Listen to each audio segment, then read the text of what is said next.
Assalomu alaykum, kanalimga xush kelibsiz. Bugun judayam mazali, balandgina bo'lib chiqadigan yumshoqqina krasniy barxit biskvitini tayyorlashni o'rganamiz. Hamma masalliqlarimizni oldindan o'lchab olganman. Quruq idishimizga 5 ta tuxumni chaqib solamiz.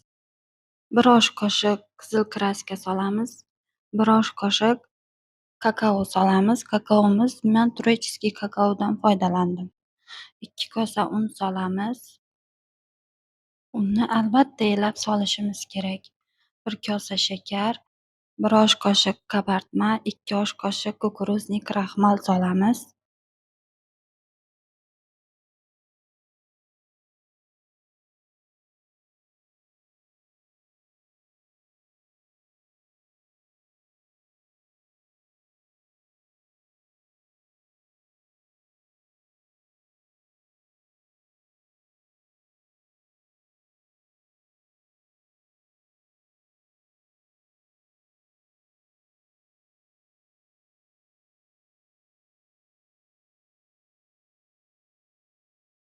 Bir osh qoshiq to'ldirib Avalex solamiz. Avalex nimaligini menimcha hamma bilsa kerak.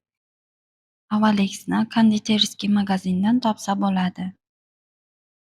Oxirida 1 kosa suvni to'ldirib solamiz.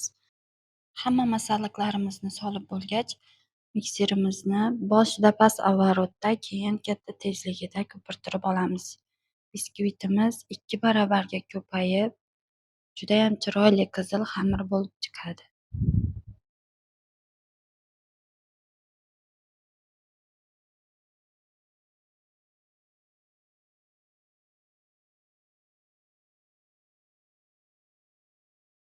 Besh daqiqada tayyor bo'ldi. Xamirimiz 5 daqiqa davomida ko'pirtirib olamiz.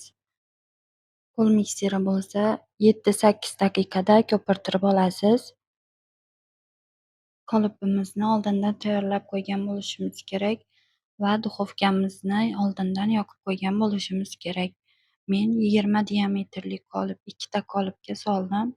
Shu biskvit xamiridan 2 ta biskvit pishib chiqadi.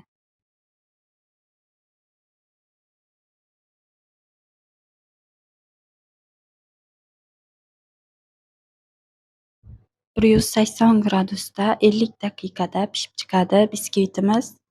Judayam chiroyli, yumshoqqina, mazali biskvit bo'ladi. Xohlagan kremingiz bilan bezatib, yasatib, oila a'zolaringizni xursand qilishingiz mumkin. Mana biskvitimiz pishib chiqdi. Sovutib, orasini kesib ko'rsatdim. Judayam yumshoqqina biskvit bo'ladi. Albatta tayyorlab ko'ring. Video yoqqan bo'lsa, obuna tugmachasini bosib qo'yishni unutmang. Keyingi videolarda ko'rishguncha xayr!